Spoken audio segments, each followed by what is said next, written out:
پھپھو کو اس حالت میں اپنے سامنے دیکھ کر میں جوشیلا ہو گیا اور جلدی سے ان پر سوار ہو گیا۔ وہ میرا تیر تھام چکی تھی اور نشان پر جیسے ہی رکھنے لگی تو ان کی آوازیں پھیل گئی۔ کچھ دیر بعد ہی میرا تیر نشانے سے نکل گیا۔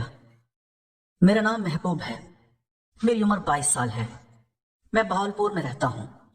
میری شکل و صورت کافی اچھی ہے اور میں دکھنے میں بہت پرکشش اور بہت جوان لگتا تھا۔ میں بہاولپور کے گاؤں والے علاقے میں رہتا تھا، جبکہ میری پڑھائی شہر میں ہوئی تھی۔ میں شہر میں اپنی پڑھائی کرتا تھا اور ایک اچھا طالب علم تھا۔ مجھے پڑھائی کا کافی شوق تھا اور اسی وجہ سے میرے ابا بھی آگے پڑھانے پر آمادہ ہو گئے تھے۔ مجھے اس بات کی کافی خوشی تھی اور یہی کوشش کرتا تھا کہ میں آگے پڑھوں۔ میں کالج پہنچ گیا تھا، جبکہ کالج میں ہم لڑکے اور لڑکیاں اکٹھے پڑھائی کرتے تھے۔ میں پہلے تو بہت شرماتا تھا اور لڑکیوں کو دیکھتا بھی نہیں تھا، لیکن آہستہ آہستہ میرے دوست بنتے رہے اور میں بھی ان کے ساتھ رہ کر اب پکا ہو چکا تھا۔ وہ لوگ کافی لڑکیوں سے دوستی کرتے تھے، پر میری کوئی بھی لڑکی دوست نہیں تھی سوائے ایک لڑکی کے جو میری پھپھو تھی۔ ان سے میری کافی اچھی دوستی تھی۔ ان کا نام سمیرا ہے اور وہ کافی خوبصورت ہیں۔ ان کی شادی کچھ عرصہ پہلے ہو گئی تھی، پر وہ ہمارے گھر آتی رہتی تھی اور وہ اپنی عمر سے بہت جوان لگتی تھی۔ میں صرف ان کے ساتھ ہی اٹیچ تھا اور ہر بات ان سے شیئر کرتا تھا۔ لیکن کالج کے بعد جب میں یونیورسٹی جانے لگا تو ایک لڑکی نے مجھے اپروچ کیا تھا اور وہ میرے پیچھے ہی پڑ گئی تھی۔ اب وہ میرا پیچھا کیا کرتی تھی؟ اس وقت تک مجھے بھی لڑکیوں میں دلچسپی ہو گئی تھی۔ وہ لڑکی مجھے کافی پرکشش لگتی تھی۔ جب ہی میں اس کی طرف کھینچا چلا جاتا تھا، وہ دکھنے میں مجھے کافی امیر گھر کی لگتی تھی۔ یہ سوچ کر میں نے اس سے دوستی کر لی تھی اور اب ہماری کافی بات چیت ہو جاتی تھی۔ ہم لوگ بریک میں ایک دوسرے سے ملتے تھے اور کافی بات چیت کرتے رہتے تھے۔ میری پھپھو ایک دفعہ ہمارے گھر آئی تو وہ مجھے ہنستے مسکراتے ہوئے دیکھنے لگی۔ جب انہیں لگا جیسے میں ان سے کچھ چھپا رہا ہوں، وہ مجھ سے پوچھنے لگی تھی۔ جب میں نے ان سے کہہ دیا تھا مجھے انہیں ایک راز کی بات بتانی ہے، میری پھپھو بھی پریشان ہو گئی تھی کہ یہ کون سی راز کی بات ہے جو اسے بتانی ہے۔ اس پر میں نے انہیں بتایا کہ بات یہ ہے کہ میری ایک گرل فرینڈ بن گئی ہے۔ تو پھپھو حیران ہو گئی تھی، کہنے لگی کہ میں بہت میسنا ہوں اور ان سے یہ بات چھپائی ہے، پر میں اب معافی مانگنے لگا تھا۔ مجھے یہ بات ان کو بتا دینی چاہیے تھی، لیکن میں نہیں بتا سکا تھا۔ میری پھپھو مجھ سے کہنے لگی وہ لڑکی کیسی ہے اور کیا وہ ان سے بھی خوبصورت ہے؟ پر میں نے پھپھو کو صاف صاف کہہ دیا تھا کہ وہ ان سے بالکل بھی خوبصورت نہیں ہے، بلکہ میں نے اسے گرل فرینڈ ایک وجہ سے بنایا ہے۔ میری پھپھو نے میری بات سنی اور حیران ہو گئی کہ وہ کون سی وجہ ہے۔ اس پر میں نے انہیں کہا کہ جب وہ پکی پکی میری گرل فرینڈ بن جائے گی اور مجھے بھی اندازہ ہو جائے گا مجھے بالکل نہیں چھوڑے گی، تو ہی میں ان کو بات بتاؤں گا۔ میں نے یہ کہہ کر پھپھو کو اور بھی حیران کر دیا تھا۔ میری پھپھو واپس گھر چلی گئی تھی۔ اب میری گرل فرینڈ سے روز رات کو بھی بات چیت ہوتی رہتی تھی۔ میری یہی خواہش ہوتی تھی کہ میں اپنی گرل فرینڈ سے روز ہی بات کیا کروں تاکہ کسی اور کے پاس نہ چلی جائے اور میرے ساتھ اس کا بریک اپ نہ ہو جائے۔ یہ بات مجھے ڈرا کر رکھتی تھی اور اسی وجہ سے میں روز ہی اس سے بات کرتا تھا اور اسے یہی کہتا تھا کہ وہ میرے لیے میری دنیا ہے۔ میری سالگرہ آنے والی تھی، اس پر میں نے اسے کہہ دیا تھا کہ میں اس سالگرہ پر میں اس کے ساتھ ایک اچھا سا وقت گزاروں گا اور ایک ڈنر کروں گا، پر اس نے انکار کر دیا تھا اور میرے خوابوں کو مار دیا تھا۔ لیکن اگلی بات سن کر میں اور بھی حیران ہو گیا تھا، کیونکہ اس نے مجھے کہا تھا کہ وہ مجھے ایک بہت بڑا تحفہ دے گی۔ میں یہ بات سن کر بہت خوش ہو گیا تھا اور اپنی سالگرہ کا انتظار کرنے لگا تھا۔ جیسے ہی میری سالگرہ کا دن آیا تو اس نے مجھے ایک چابی دی تھی۔ میں حیران ہو گیا تھا، وہ چابی ایک بائک کی تھی۔ میں خوش ہو گیا تھا، لیکن اگلے ہی دن اس نے میرے سامنے ایک شرط رکھ دی تھی کہ اب میں اس کی بات مانوں گا اور اس کے ساتھ ایک اچھے سے ہوٹل میں جاؤں گا۔ مجھے کافی حیرانی ہوئی تھی کہ وہ مجھے ہوٹل کیوں بلانا چاہتی ہیں۔ میں نے ان سے پوچھا تو اس نے بتایا کہ وہ ایک ہوٹل میں میرے ساتھ وہ سب کرنا چاہتی ہیں جس سے ہماری زندگی بدل جائے گی۔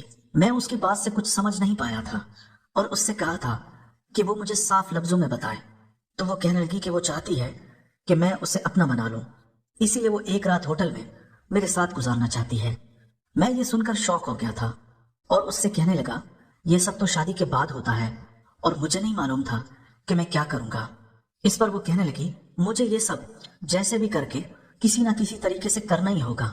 میں پریشان ہو گیا اور سوچنے لگا کہ اگر میں نے یہ سب نہ کیا تو یہ میرے ہاتھ سے لوٹری نکل نہ جائے اور کیا پتا वो मुझसे बाइक भी वापस ना ले ले।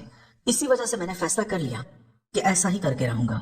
पर मुझे परेशानी होने लगी थी कि ये सब किस तरह करूंगा। मुझे कोई तरीका नहीं आता था।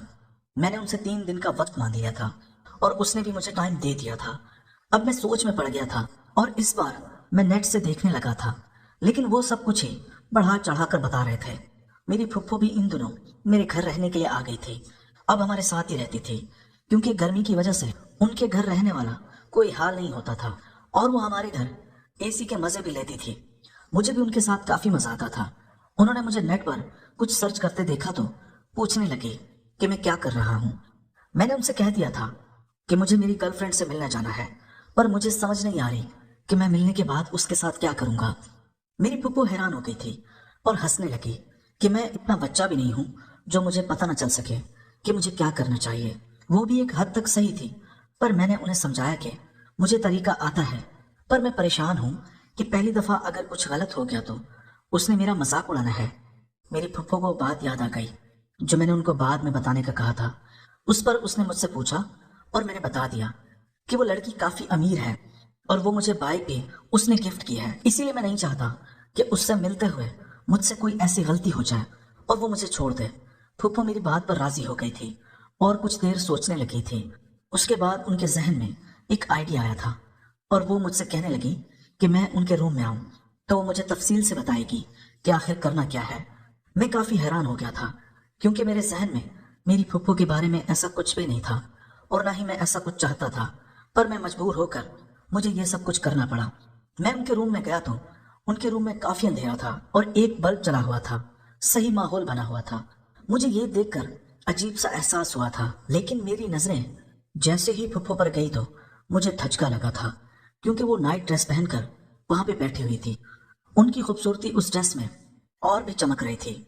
उनका हुस्न मेरे सामने था और ये देखकर मेरी चमक और भी तेज हो गई थी। फुप्पो मुझे अपने पास बुलाने लगी थी। मैं कुछ झिझक कर उनके पास जाने लगा था, लेकिन अचानक ही महसूस हुआ था जैसे वो खुद को और भी आजाद कर रही हो, और ये सोचकर मुझे अजीब सा एहसास होने लगा था, पर मैं कुछ भी नहीं कर सकता था। कुछ देर बाद ही फुप्पो ने मुझे अपने साथ लगा लिया था। अब मैं उन्हें महसूस करने लगा था और बेचैनी और भी बढ़ने लगी थी। कुछ देर बाद वो मुझे सिखाने लगी थी और अब कुछ तफसील से बताने लगी थी। मुझे बिल्कुल भी मालूम नहीं था। मैं भी उनके बताए हुए तरीके पर उनसे काम करने लगा था। वो काफी खुश हो रही थी और अजीब सी आवाजें आने लगी थी। मुझे भी सुकून आने लगा था। कुछ देर बाद मैं उनसे अलग हो गया था। उन्होंने मुझे बहुत कुछ सिखा दिया था। वो मुझसे कहने लगी कि मुझे अपनी गर्लफ्रेंड के साथ बिल्कुल इसी तरीके से करना है। मैं खुश हो गया था। मैंने उनका शुक्रिया अदा किया। अभी मेरी बेचैनी खत्म नहीं हुई थी। मैं चाहता था कि मैं उनके साथ हर तरीके से करूं। तभी मैं उन्हें कहने लगा, अगर मेरी गर्लफ्रेंड ने मुझे किसी और तरीके से करने का कहा तो मैं क्या करूंगा। तो वो कहने लगी, देखो तुम फिक्र ना करो, मैं तुम्हें हर तरीके से करके दिखाऊंगी। इस तरह वो नेट से सर्च करने लगी थी। कुछ देर बाद ही वो एक तरीका दिखाने लगी और कहने लगी, देखो इस तरीके से करोगे तो तुम्हारी गर्लफ्रेंड को मुश्किल भी नहीं होगी और तुम्हें खूब सुकून आएगा। मैंने जैसे ये देखा तो उनसे कहने लगा, ये तरीका तो बहुत ही मुश्किल है, मैं इस तरीके से तो बिल्कुल भी नहीं कर सकता।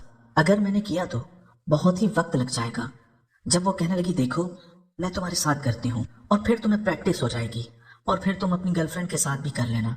इस तरह अब वो मेरे साथ वो सब करने लगी थी और मुझे सिखाने लगी थी। मैंने जैसे ही उन्हें इस तरह देखा तो हैरान ही हो गया था। मेरी तो आंखें खुली की खुली रह गई थी। मैं उन्हें अब सही तरह से देख रहा था। मैंने पहली दफा उन्हें इस तरह देखा था। वो मुझे हर स्टेप सिखा रही थी।